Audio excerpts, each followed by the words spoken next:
Now, the former UKIP leader and leading Brexiteer Nigel Farage is joining us from College Green, just outside Parliament. Thanks for coming to talk to us. What do you want to hear the Prime Minister say? Well, I suspect what she's going to say is that effectively we're staying a member of the European Union for a further 2 years.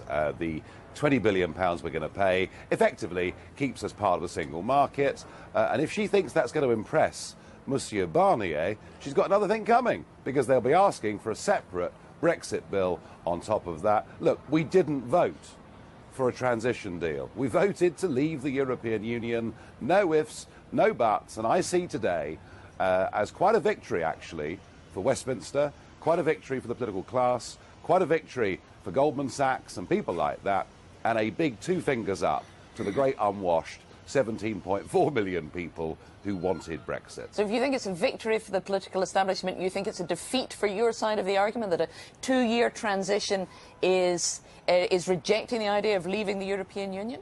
Yeah, what will happen is we'll get to the end of 2021 and then the Tory party will tell us, trust us, vote for us in the general election and we'll be the party that takes you out. That's where we're going with this argument. And I'm also concerned about the message it sends to the rest of the world. You know, the 85% of the global economy that is not part of the European Union. We had America, Australia, countries queuing up, wanting to do trade deals with us, wanting to do business with us on different terms, and effectively Mrs May's speech today says, don't bother, don't waste your time.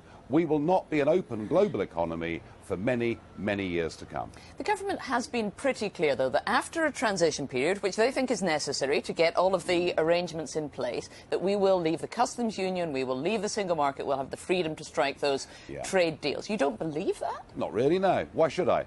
Why should I? I mean, I listened to Mrs May speaking earlier on this week at the United Nations, talking about the global institutions we'd worked so hard to build up over years. I just don't believe her heart is truly in it.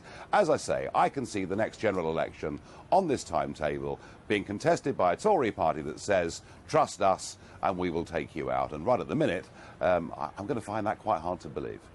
Simply because they're proposing a two-year transition deal, you think that that in and of itself betrays the entire idea of leaving the European Union? That's quite an accusation. Oh, no, we've got a transition deal. It's called Article 50. It lasts for 2 years. It doesn't need to last for a further 2 years. And what it shows is a lack of vision and a lack of courage and a lack of belief, frankly, in what our place ought to be within the world. So you're not at all worried about the idea of a cliff edge if we were to leave the European Union in March 2019. I mean, you see how slowly the negotiations are going in Brussels. There's only 18 months left to do this. We haven't even started talking about a new trading relationship yet. Could we really be ready to leave in March 2019?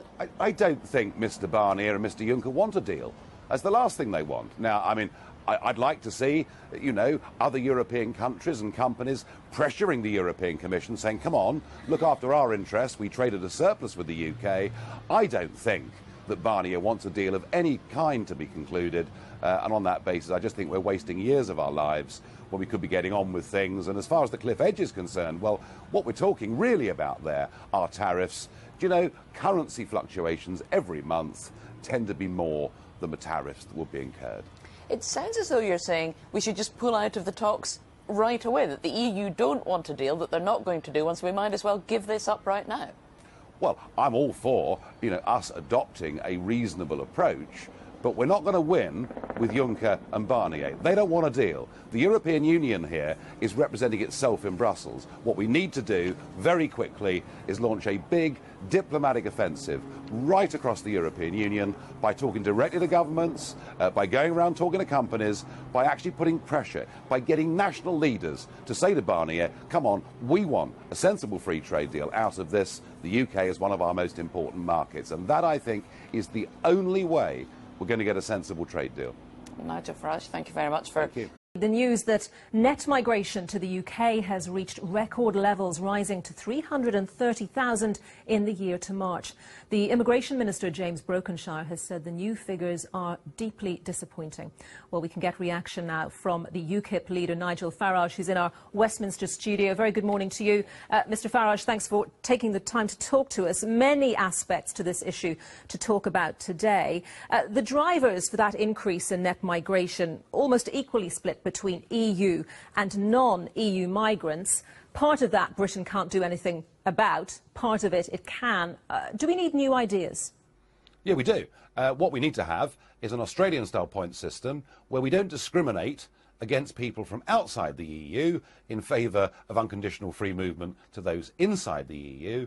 And we need to draw the terms of who we want much more clearly. I mean, you know, if we have a skills shortage within the UK economy, then fine, let's have people coming into Britain. At the moment, we simply don't do that. And what we're seeing, of course, and the reason that the numbers coming from the EU are now very much bigger than the numbers coming from the rest of the world, is we've admitted countries like Bulgaria and Romania into a political union with us. Now, you know, I said 2 years ago this would lead to a very large number of people coming into the country. I was laughed at, but I'm afraid it's proved to be true. Because, look, the minimum wage in Britain is 9 times higher than the minimum wage in Romania. So these are the main drivers. The figures for people coming in from the EU actually slightly lower than non-EU migrants, but only just. I mean, would you agree with the Institute of Directors, though, when it says that this drive by the government to bring down the net migration figure is damaging business because the people with the right skills aren't getting through? Well, there is a partial truth in that. Because an engineer from India or a doctor from New Zealand now finds it quite tough to get to Britain, whereas unlimited numbers of unskilled labour from southern and eastern Europe can just freely come. So there is something in that.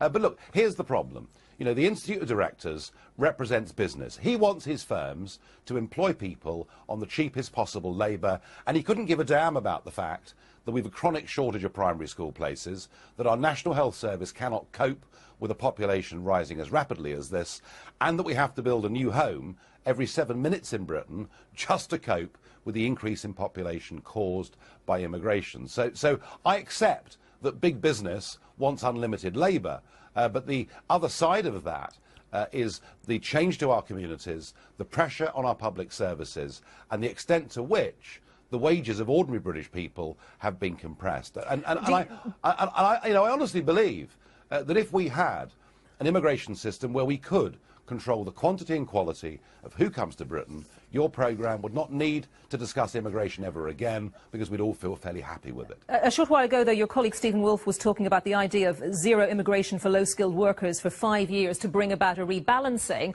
but that's still not going to address the issue of people coming from within the EU who are low-skilled, is it?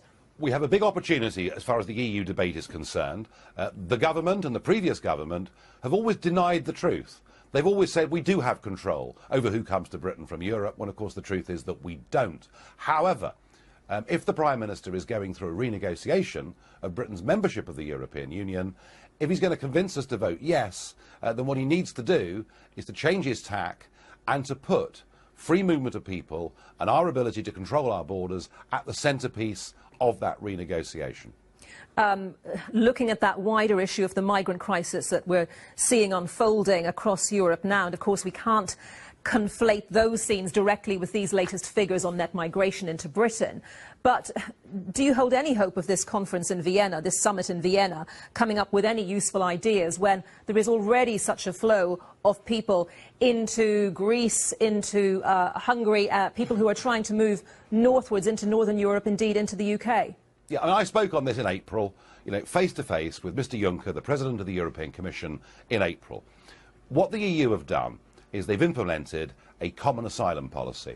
The difficulty with it is that the terms of who qualifies for asylum are set so broadly that, frankly, it extends to countless millions. And we're beginning to see a sort of biblical exodus of people crossing the Mediterranean, knowing that they will all be accepted when they get to Italy or get to Greece. And so we've now got this massive debate going on about burden sharing within the European Union, because under Schengen, most of those people go straight to Germany, and Chancellor Merkel is under pressure. I think the EU have got this fundamentally wrong.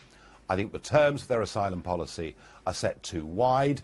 They even include people who come from poor countries. Well, frankly, that's almost the whole of Africa. So you're saying that there's got to be a toughening up of asylum policy. That's more realistic, do you think, rather than expecting individual EU countries to all accept their fair share of people? Well, the problem with burden sharing is that the politics in the north of Europe is changing very quickly. I mean, in Sweden, the Swedish Democrats are now the lead party in the opinion polls, and they have a very strict view on numbers that should be admitted to Sweden. We've seen a Conservative party with tough immigration views come second in the general election in Denmark. Much the same is happening in the Netherlands and certainly in France. You know, no one can deny how strong the Front National under Marine Le Pen are. So the north of Europe politically find it pretty much impossible, their governments, to accept burden sharing. My argument, though, is more fundamental. I think the EU's common asylum policy is flawed. It never foresaw the events in North Africa and the Middle East. And what they need to do is to look at the example of the Australians, who in 2008 faced very much the same crisis, with boats of people coming to Australia, boats capsizing, people drowning, all the same things that we've seen over the course of 2015. And the Australians just said, look, you will not get into Australia if you come via this route. They were absolutely clear about it, and the boats stopped coming. OK, Nigel Farage, thank you. Well, let's talk more about what's been proposed in Strasbourg. Joining me from there, the UKIP leader, Nigel Farage.